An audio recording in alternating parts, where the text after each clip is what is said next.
हर हर महादेव। पूजा पाठ से जुड़ी महत्वपूर्ण बातें जो सबको अवश्य पता होनी चाहिए। शास्त्रों के अनुसार पूजन के लिए कई आवश्यक नियम बताए गए हैं। इन नियमों का पालन करते हुए पूजा करने पर श्रेष्ठ फल प्राप्त होते हैं। महालक्ष्मी सहित सभी देवी देवताओं की कृपा मिलती है।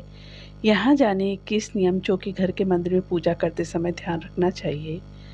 किसी भी भगवान के पूजन में उनका आह्वान यानी उनको आमंत्रित करना, ध्यान करना, आसन देना, स्नान कराना, धूप दीप जलाना, अक्षत चावल, कुमकुम, चंदन, पुष्प, प्रसाद आदि अनिवार्य रूप से होना चाहिए।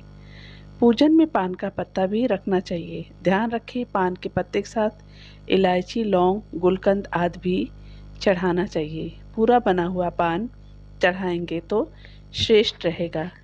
देवी देवताओं को हार, फूल, पत्तियां आदि अर्पित करने से पहले एक बार साफ पानी से अवश्य धो लेना चाहिए। सभी प्रकार की पूजा में चावल विशेष रूप से चढ़ाए जाते हैं। पूजन के लिए ऐसे चावल का उपयोग करना चाहिए जो अखंडित यानी पूरे चावल हों, टूटे हुए ना हों। चावल चढ़ाने से पहले इन्हें हल्दी से पीला करना बहुत शुभ माना गया है। इसके लिए थोड़े से पानी में हल्दी घोल लें और उस घोल में चावल को डुबोकर पीला किया जा सकता है।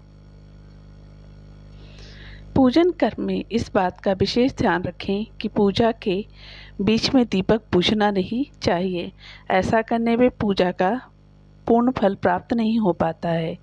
भगवान विष्णु को प्रसन्न करने के लिए पीले रंग का वस्त्र, रेशमी कपड़ा चढ़ाना चाहिए। माता दुर्गा, सूर्यदेव व श्री गणेश को प्रसन्न करने के लिए लाल रंग का, भगवान शिव को प्रसन्न करने के लिए सफ़ेद वस्त्र अर्पित करना चाहिए। किसी भी प्रकार के पूजन में कुल देवता, कुल देवी, घर के वास्तु देवता, ग्राम देवता आदि का ध्यान करना भी आवश्यक है। इन सभी का पूजन भी करना चाहिए। पूजन में हम जिस आसन पर बैठते हैं उसे पैरों से इधर उधर खिसकाना नहीं चाहिए। आसन को हाथों से ही खिसकाना चाहिए। यदि आप प्रतिदिन घी का एक दीपक भी घर में जलाएंगे तो घर के कई वास्तु दोष भी दूर हो जाएंगे। दीपक जलाना बहुत ही शुभ माना जाता है। सूर्य, गणेश, दुर्गा, शिव और विष्णु ये पंचदेव कहलाते हैं। इनकी पूजा सभी कार्यों में अनिवार्य रूप से की जानी चाहिए। प्रतिदिन पूजन करते समय इन पंचदेव का ध्यान करना चाहिए। इससे लक्ष्मी कृपा और समृद्धि प्राप्त होती है। तुलसी के पत्तों को 11 दिनों तक बासी नहीं माना जाता है। इसकी पत्तियों पर हर रोज जल छिड़ककर पुनः भगवान को अर्पित किया जा सकता है।